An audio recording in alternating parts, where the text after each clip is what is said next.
Hello and welcome back to day 3 of 40 days of showing up. My name is Summer and I make YouTube videos about my process of trying to psychologically digest and move through life on planet Earth. Welcome. So a couple days ago I started this experiment, 40 days of showing up, and for me it was like I said, it's an experiment. It's a thought experiment. It's an invitation for anyone who wants to join me. And the prompt basically is you showing up in whatever capacity that is in service to life and what you feel like you're here to do. It's not a performative thing, but it can be if you want it to be like an exercise of showing up. For me, it is an exercise of showing up. I'm doing a video day for 40 days. And there's already been a lot of like internal turbulence with that. After day 2, I was like, what have I done? And just feeling like so bad about myself, like such a little victim. About everything, and just feeling like, ugh, like this lead weight over my being. And I'm really glad that happened, because I just so happen to have picked up this book, 13 Things Mentally Strong People Don't Do. Okay? Take back your power, embrace change, face your fears, and train your brain for happiness and success. In the first chapter, which I'm going to share a little excerpt in story time, okay? It's titled, They Don't Waste Time Feeling Sorry for Themselves. I'm so glad that I opened this book, because I was feeling really sorry for myself. Really sorry for myself, okay? And so I'm going to read a little excerpt from that chapter and maybe a little bit of some of the checklists to kind of humble us all and to help.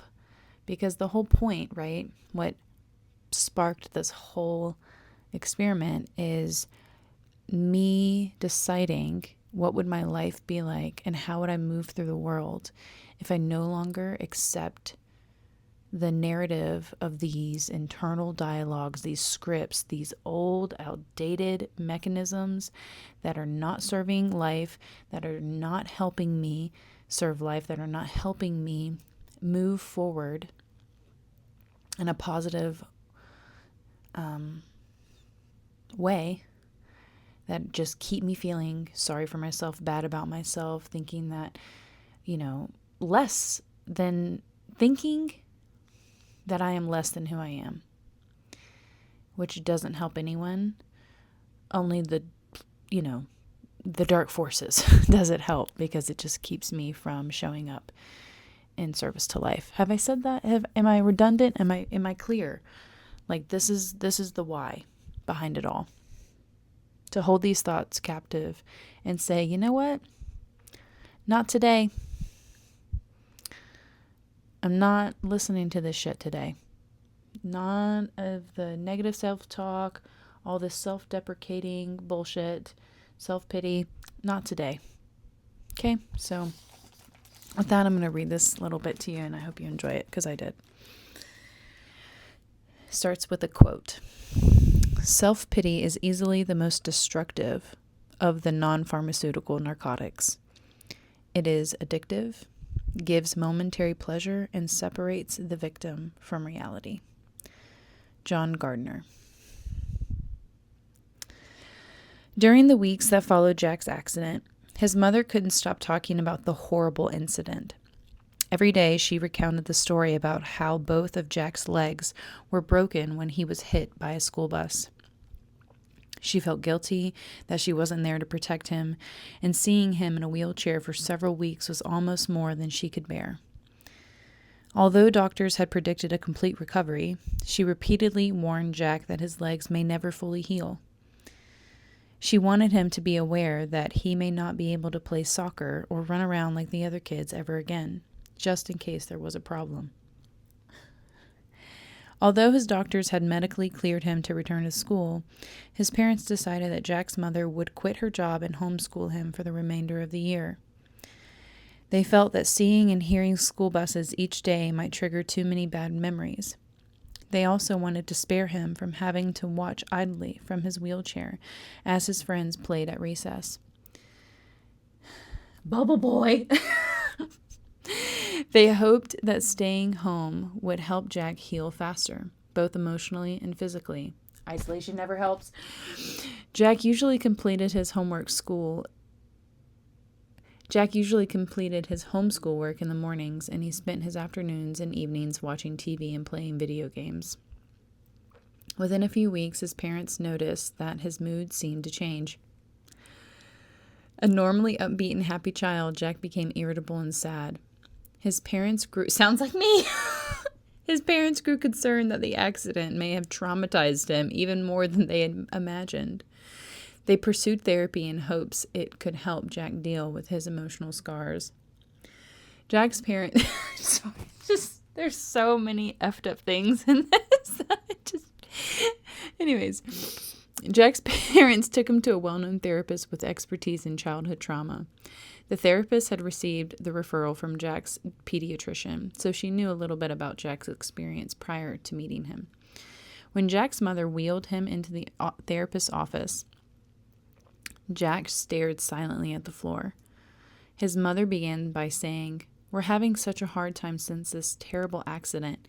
It's really ruined our lives and caused a lot of emotional problems for Jack. He's just not the same little boy." To his mother's surprise, the therapist didn't respond with sympathy. Instead, she enthusiastically said, "Boy, have I been looking forward to meeting you, Jack. I never met a kid who could beat a school bus. You have to tell me, how did you manage to get into a fight with a school bus and win?" For the first time since the accident, Jack smiled. Over the next few weeks, Jack worked with his therapist on making his own book. He appropriately named it How to Beat a School Bus. He created a wonderful story about how he managed to fight a school bus and escape with only a few broken bones. He embellished on the story by describing how he grabbed hold of the muffler, swung himself around, and protected the majority of his body from getting hit by the bus. Despite the exaggerated details, the main part of the story remained the same. He survived because he's a tough kid. Jack concluded his book with a self-portrait. He drew himself sitting in a wheelchair, wearing a superhero cape. The therapist included Jack's parents in the treatment. She helped them see how fortunate they were that Jack survived with only a few broken bones. She encouraged his parents to stop feeling sorry for Jack. She recommended that they treat him like a mentally and physically tough kid who was capable of overcoming great adversity. Even if his legs didn't heal properly, she wanted them to focus on what Jack could still accomplish in life, not what the accident would prevent him from being able to do.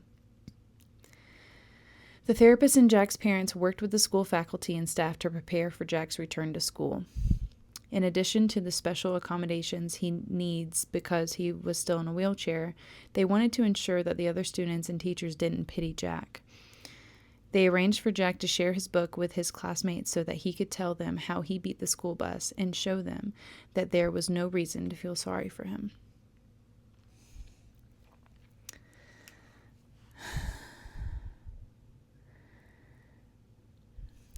And so the book goes on to talk about, we all experience pain and sorrow in life, and although sadness is a normal, healthy emotion, dwelling on your sorrow and misfortune is self-destructive.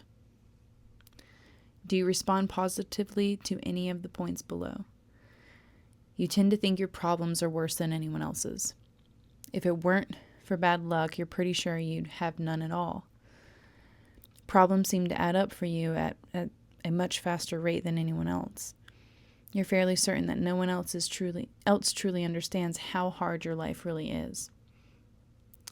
You sometimes choose to withdraw from leisure activities and social engagements so that you can stay home and think about your problems. You're more likely to tell people what went wrong during your day rather than what went well. You often complain about things not being fair. You struggle to find anything to be grateful for sometimes. You think that other people are blessed with easier lives. And you sometimes wonder if the world is out to get you. And ask if you can see yourself in any of the examples above. And something that really stood out to me and what has really been helpful for me in my life and my journey thus far, since becoming aware and awake on the path, is that gratitude is really an antidote to so much of this and any misfortune that comes upon us, because life is full of shit. And I used to make a lot of meaning about why I experience certain things. Like I used to make it about like me being not just a bad person, but that I've done something wrong to deserve it, which is a really heavy thing to put on yourself. I used to just think that everything must be because I've done something wrong. If it's negative, if I've experienced something negative, it's because I've done something wrong. And if I've experienced something positive, it's my reward for good behavior.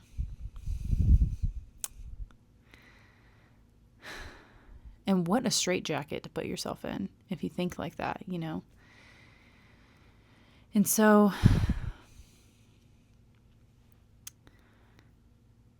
yeah. I'm just finding a lot more peace, even through the struggles. Like literally just yesterday, I was in it, you know, in this like, bleh. And would make such a big drama of the bleh. Like something is wrong and I have to fix it. And it just makes life super uncomfortable. And so, what are we not going to do today? We're not going to pity ourselves. We don't have to. It's really self-destructive when we do that, because we're kind of letting the forces, the negative forces out there win. We're letting lies run our life. And I don't know about you, but I don't want to live in a false reality. I don't want to live affirming things that are not true about myself. That doesn't help me or anyone. Just continuing to slump and ugh. And I know that those moments are going to come. And it's my job to just keep affirming their unreality and just being like, oh, I see. You're back. But not take it on as me. Like, this is not me thinking this. This is some pattern playing out. Something got triggered that I'm not even consciously aware of. And the same scripts are starting to play from God knows how long ago. And I just keep noticing that. And eventually, like a lot of other things in my life, these things eventually will not affect me or even show up at all. I'm not talking about like a magical cure-all, but I'm saying like the attachment that I feel to them, the effect that they have on my being, on my identity. It's not having the same weight, brother,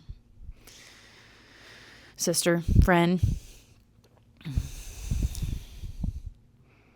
So I hope that was helpful, and I hope you enjoy the rest of your day, evening. It's the evening time, so a lot of you are already asleep by the time this uploads.